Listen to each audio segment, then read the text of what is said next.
யாருக்கெல்லாம் தங்கமயில பார்த்தாலே தகரமயிலா தோணுது அப்படின்னு நினைக்கிறவங்க கமெண்ட் பாக்ஸில் கருத்து தெரிவிச்சிருங்க. இப்போ பாக்கியம் வந்து என்ன சொல்கிறாங்க, ஐயா எங்கள் மேலே எந்த தப்பு இல்லைங்கிறத நாங்கள் சொல்லிட்டோம். எங்கள் பிள்ளைய போட்டு கொடுமைப்படுத்துகிறாங்க. அதுக்கு நான் என் பிள்ளை எல்லாமே சொல்லிருச்சு. இப்போ நீங்கள் இதுக்கு சாட்சி வேறு ஏதாவது வேணும்னா அவங்க வீட்டிலே இருக்கிறாங்க, எதிர்த்தாப்புலே. அதுவும் இங்கே நடக்கிறது எல்லாமே அங்கே தெரியும். என் பிள்ளைக்கு என்னென்ன கொடுமை பண்ணாங்க, எப்படி அடித்து துரத்துனாங்க அப்படிங்கிறத நீங்கள் செல்லுலையும் பார்த்துட்டீங்க. ஆனாலும் அவங்க கூட பிறந்த அன்னைங்க தான், அவங்களே சொல்லுவாங்க அப்படின்னு பாக்கியம் சொல்லிடுறாங்களா. அடுத்து பார்த்தா யாருன்னு பார்க்குறாங்க, முத்துவேல் சத்திவேல் அப்படிங்கிறாங்களா. முத்துவேல் கூண்டுக்கு வர்றாரு. இங்கே பாக்கியம் என்ன நினச்சிட்டு இருக்காங்க, அவங்க தனக்கு தான் சொல்லுவாங்க சாட்சி அப்படின்னு நினைக்கிறாங்க. ஆனால் தனக்கு தானே ஆப்பு வச்சுக்கிட்டா அப்படிங்கிறது அவங்களுக்கு தெரியாமல் சும்மா விட்டுருந்தாலாவது அவங்களா சாட்சி சொல்ல வந்திருப்பாங்க. இப்போ பாக்கியம் கூட்டிகிட்டு வந்த சாட்சி. அப்போ அது அவங்களுக்கு எதிராக சொன்னால் என்ன ஆகும்? அவர் என்ன பண்ணிட்டாரு, புட்டு புட்டு கொலா புட்டு அவசி புட்டு அப்படியே கேப்ப புட்டு எல்லா புட்டையும் புட்டு புட்டு வைக்கிற மாதிரி நடந்தது ஒன்று விடாமல் சொல்லிடுறாங்க. ஆனால் உண்மையை தாங்க சொன்னார். ஏன்னா கோமதி பாண்டியன் குடும்பம் அப்படி தானுங்க, நல்லா தான் பார்த்துக்கிட்டாங்க. என் பொண்ணு இந்த மாதிரி கல்யாணம் பண்ணிக்கிச்சு தான், ஓடி போய் பண்ணாங்க தான். இருந்தாலும் கல்யாணத்தை புள்ள பண்ணிட்டு வந்துட்டாங்கக்காண்டி இன்னைய வரைக்கும் சந்தோஷமாக வச்சிட்ருக்காங்க. ஏன் நாங்கள் கூட போய் கூப்பிட்டோம், வந்துருமா நம்ம வீட்டுக்குன்ட்டு. ஆனால் எங்கள் வீட்டில் அத்தை மாமா நல்லா பார்த்துக்கிறாங்க, நான் ஏன் வரணும் அப்படின்னு தான் என் புள்ள சொல்லுவா. அந்த அளவுக்கு அவங்க நல்ல குடும்பங்க. அக்கம் பக்கம் யாரை வேணாலும் விசாரிச்சுக்கோங்க, நாங்கள் கண்ணை கட்டிக்கிட்டு நாங்கள் சொல்லுவோம். அவ்வளோ அழகாக சொல்லுவாங்க என் தங்கச்சி குடும்பம் நல்ல குடும்பம்னு. ஆனால் அவங்க வீட்டில் போய் விசாரிச்சு பாருங்கள், ஒரு ஆள் அவங்களுக்கு ஆதரவாக சொல்லிட்டா, நான் அப்போவே நீங்கள் இந்த கோர்ட்டு என்ன தண்டனை கொடுத்தாலும் நானும் சேர்ந்து ஏற்றுக்கிறேன் அப்படின்னு முத்துவேலு சொல்கிறத பார்த்துட்டு பாண்டியன் குடும்பமே அதிருதுங்க. யாரா நீ எங்கடா இருந்த அப்படிங்கிற மாதிரி. முத்துவேலு இப்படி இடி இறப்பாருன்னு நினைக்கலங்க. ஐயோ என்ன இப்படி சொல்லிவிட்டாரு, நமக்கு சாதாரணமாக சொல்லுவான்னு பார்த்தா இப்படி ஆச்சே. மாணிக்கம் பார்க்குறாரு, என்னடி நீங்கள் சும்மா இருந்தவனை போய் சுரண்டிட்டு இப்போ நீ சொன்ன சாட்சி கொண்டு வந்தாலே உனக்கு ஆப்பு வச்சுட்டாங்களே, இவங்க எப்போ மாறினாங்க அதானே புரியலையே.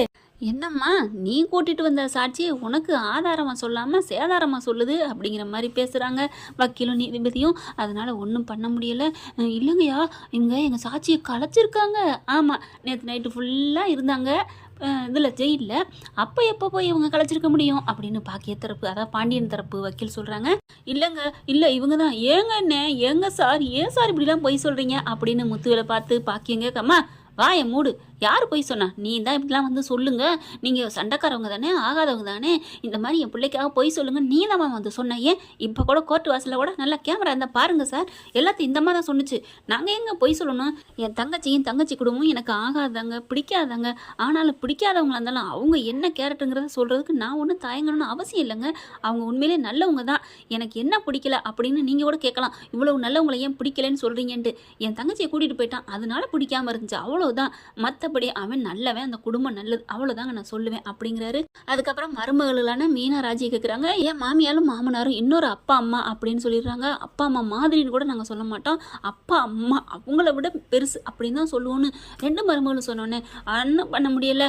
எல்லாரும் பார்த்தீங்கன்னா என்னம்மா உங்களுக்கு எதிராக சொல்கிறாங்க அப்படின்னு சொல்ல நீதிபதினால் ஒன்றும் பண்ண முடியல. இனிமேல் என்னம்மா உங்களுக்கு ஆதாரமாக எதுவும் இல்லை, நீங்கள் போய் தான் சொல்கிறீங்கன்னு எல்லாம் சொல்கிறாங்க அப்படின்னு சொல்லிட்டு அவங்கள விடுதலை செய்கிறாங்க.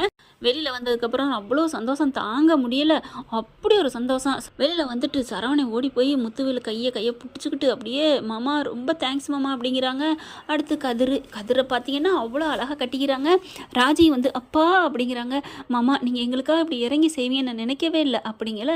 அப்போ தான் சொல்கிறாரு முத்துவேலு, எப்பா என் பிள்ளை உங்களுக்கு எதிரி குடும்பம் தான், ஆனாலும் அன்னைக்கு திருத்தணியில் அப்படி நிராகதியாக நிற்கையில் நீங்கள் என்னப்பா பண்ணீங்க திருச்செந்தூரில்? உங்கள் அம்மா என்ன பண்ணா, தான் அண்ணன் குடும்பம் எதுவும் ஆயிடக்கூடாதுன்னு உனக்கு கட்டி வைக்கலையா? நீயும் அம்மா சொன்னாங்கிற கண்டி பிடிக்காத பொண்ணு, அதுவும் இன்னொருத்தனோட ஓடி போன பொண்ணை நீ கல்யாணம் பண்ணி அதை விட ராணி மாதிரி வச்சுக்கிட்டு இருக்கிய, இதுக்கெல்லாம் நாங்கள் பண்ண வெறும் தூசிப்பா, நீ விடு அப்படிங்கிறாங்க. அப்புறம் சக்திவேல்ட்டு போயிட்டு மாமா அப்படின்னு போயிட்டு கட்டி பிடிக்கிறாங்க. அட விடுப்பா அண்ணன், அவருக்கு சாதகமாக நீங்கள் என்ன பண்ணீங்கன்னு அவர் எடுத்து சொன்னார், ஆனால் எனக்கு நீ உங்கள் குடும்பம் என்ன பண்ணியிருக்கு தெரியுமா? ஆனால் நாங்கள் தான் உங்களுக்கு என் பிள்ளையை நானும் அவ்வளோ கெடுதல் பண்ணியிருக்கோம்.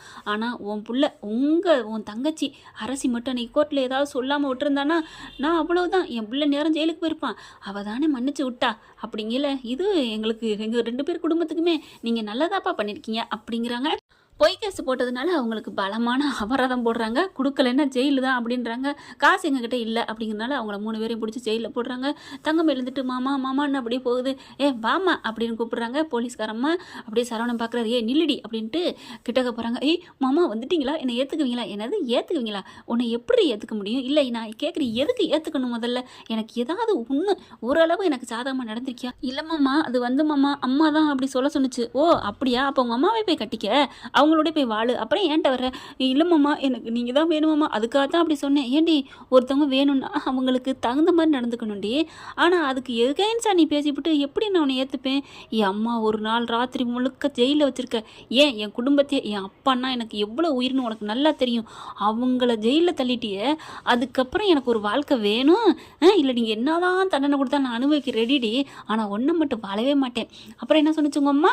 இன்னொரு கல்யாணம் பண்ண பார்க்குறாங்க அப்படி தானே சொன்னிச்சு. இப்போ சொல்லண்டி கல்யாணம் பண்ண வேண்டி உங்களுக்காக உன் கண்ணு முன்னாடி நான் பண்ணி காமிப்பேன் அப்படின்னு சொல்லிட்டு அங்கேருந்து கிளம்புறாங்க.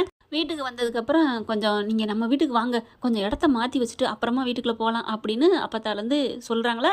முத்துவேலும் சரிங்கிறாரு. அதுக்கப்புறம் பாண்டியன் குடும்பம் தலையில் தண்ணியை ஊற்றிட்டு இங்கே முத்துவேல் குடும்பத்துக்குள்ளே வராங்க. மீனா போயிட்டு ஓடி போயிட்டு ட்ரெஸ் எல்லாம் எடுத்துகிட்டு வந்து கொடுக்குது. எல்லாம் ட்ரெஸ் எல்லாம் மாற்றிக்கிட்டு சோஃபாவில் உட்காடுறாங்க. அப்பா அப்பத்தாவுக்கு ஆனந்தம் மழை.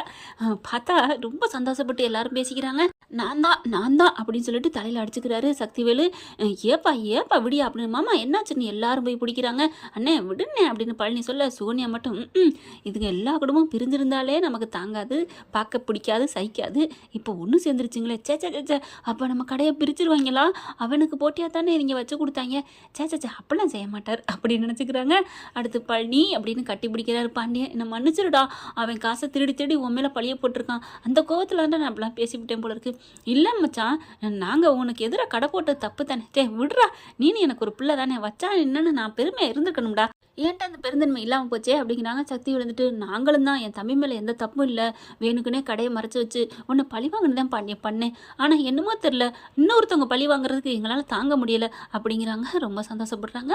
அடுத்து எல்லாம் கட்டிக்கிறாங்க. எங்கள் வீட்டில் எல்லாரும் கார்த்திகை அப்படின்னுட்டு.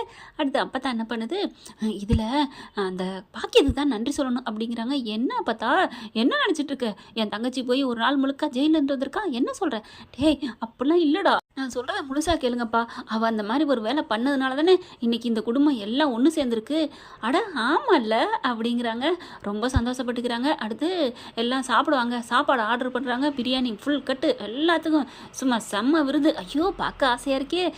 கிரில் சிக்கனு, அது மட்டன் கிரேவி, சுக்கா, அது இதுன்னு சிக்கன் மஞ்சூரியன், ஐயோ அவிச்ச முட்டை ஆளுக்கு 4 எல்லாம் நல்லா சாப்பிட்டு முடிச்சுட்டு 6 மரம் வெத்தலை வாக்கு எடுத்து போட்டுக்கிட்டு உட்காந்துட்டு பேசிகிட்டு இருக்காங்க. அப்போ முத்துவேலு பேச்ச ஆரம்பிக்கிறாரு. அப்புறம் அந்த கோர்ட்டில் அந்த பொம்பளை சொன்னுச்சே, உன் சரவணனுக்கு இன்னொரு கல்யாணம் பண்ணி வைக்க பார்க்குறாங்கன்னு. ஆமாம், ஏன்னு எதுக்குன்னு கேட்குறீங்க அப்படின்னு கோமதி சொல்ல, இல்லைம்மா அவள் சொன்னதை நம்ம ஏன் பொய்யாக்கணும், மெய்யாக்கிடுவோம், நிஜமாக்கிடுவோம் அப்படிங்கிற. என்ன சொல்கிறீங்களா? ஆமாப்பா, சரவணனுக்கு ஒரு பொண்ணை பார்த்து கல்யாணம் பண்ணுவோம் அப்படிங்கிறாங்க. கல்யாணமா? என்னன்னே சொல்கிறீங்க, பொண்ணு தான் நிறைய கிடைக்கவே இல்லையே, அதெல்லாம் இந்த குப்பைக்குள்ள போய் விழுந்தோம் அப்படிங்கிறாங்க. உடனே சக்திவேலு அதுக்கும் என்ன மன்னிச்சிருமா அப்படிங்கிறாரு. ஏன்னு நான் தாம்மா ஒவ்வொரு பொண்ணு வீட்லேயும் போயிட்டு தப்பாக சொல்லிவிட்டேன் அப்படிங்கிறாரு. அடே அப்பா, மன்னிக்கிறது, இந்த மனசு திருந்தி மன்னிப்பு கேட்குறது பெரிய வேறு லெவலுங்க. ஆனால் அதை விட செஞ்ச தப்பை ஒத்துக்கிறாங்க பாருங்களேன், அது அதை விட மனிதர்கள் மாணிக்கம்னு சொல்லணும். சக்திவேல் எல்லாத்தையுமே ஒத்துக்கிறாரு, சரண்டர் ஆகிறாரு.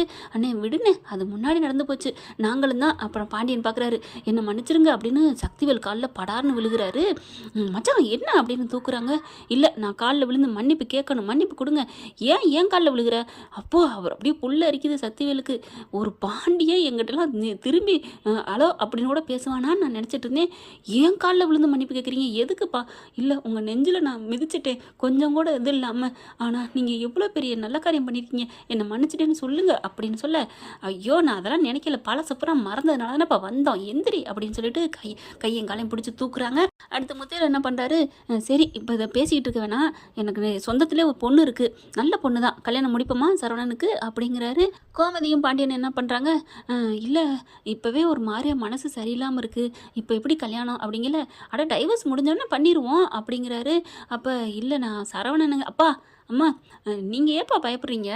இனிமே நீங்கள் எப்படி சொன்னால் ஒரு வாக்கு வேத வாக்கோ அதே மாதிரி தான் இனிமேல் மாமாக்கள் சொல்கிற வாக்கு எனக்கு வேத வாக்கு தான்.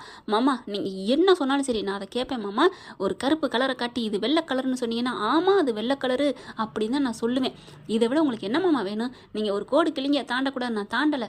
இனிமேல் நீங்கள் எல்லாரும் தான் எனக்கு தெய்வம்.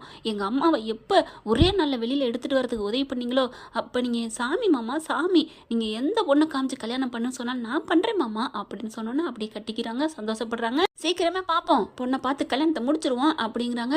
அடுத்து அப்பதான் இருந்துட்டு ஐயா அதுலேயே இன்னொன்று சொல்லிடுறேன்யா அப்படிங்கிற. என்ன இல்லை கோமதி வீட்டில் சரவணன் மூத்ததும் கடைசி அரசியும் இருக்காங்க, 2 பேர் கல்யாணத்தையும் ஒரே மேடையில் வச்சு பண்ணிடலாம்ல அப்படிங்கிற. எல்லாரும் பார்க்குறாங்க. என்ன பார்த்தா என்ன மாச்சி அப்படிங்கிற. இல்லை என் பேரன் குமார் தினைக்கு என்கிட்ட வந்து அழுவான், காலில் விழுந்து கெஞ்சுவான்.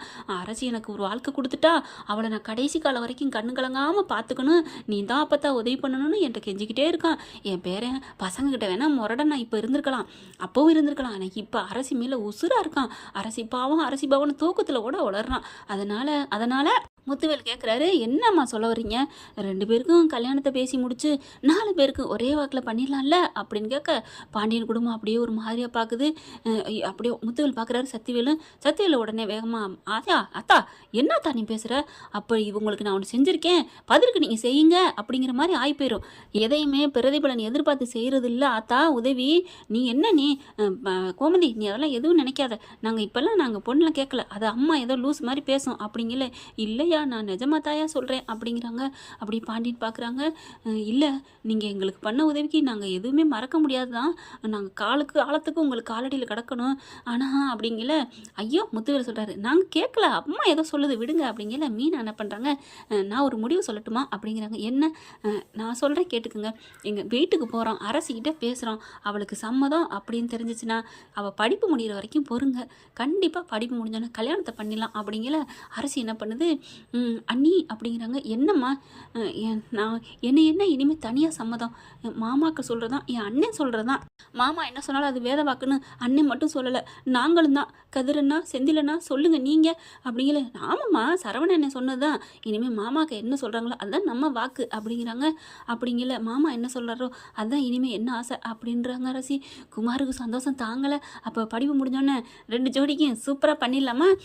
2 ஜோடி சூப்பர், குமார் அரசி சரவணன் அங்கே ஊரில் இருக்க சொந்தக்கார பொண்ணு 4 பேருக்கும் சூப்பராக கல்யாணத்தை பண்ணுறோம் அப்படிங்கிறாங்க. என்ன ஃப்ரெண்ட் இப்படி போனால் நல்லா தானே இருக்கும், பார்க்கலாம் என்ன நடக்க போகுதுன்னு. தேங்க்யூ. வீடியோ உங்களுக்கு பிடிச்சிருந்தா தயவு செய்து லைக் பண்ணுங்க. இன்னும் அப்டேட்ஸ்க்காக சேனலை சப்ஸ்கிரைப் பண்ண மறக்காதீங்க. நம்ம கிட்ட இருக்க எல்லா சேனல்ஸோட லேட்டஸ்ட் வீடியோ அப்டேட்ஸ்க்காக மேல ரைட் சைட்ல காட்டுற லிங்கை கிளிக் பண்ணி வாட்ஸ்அப் குரூப்ல ஜாயின் பண்ணுங்க. உங்களிடம் விடைபெறுவது நான் உங்கள் மெஹர்.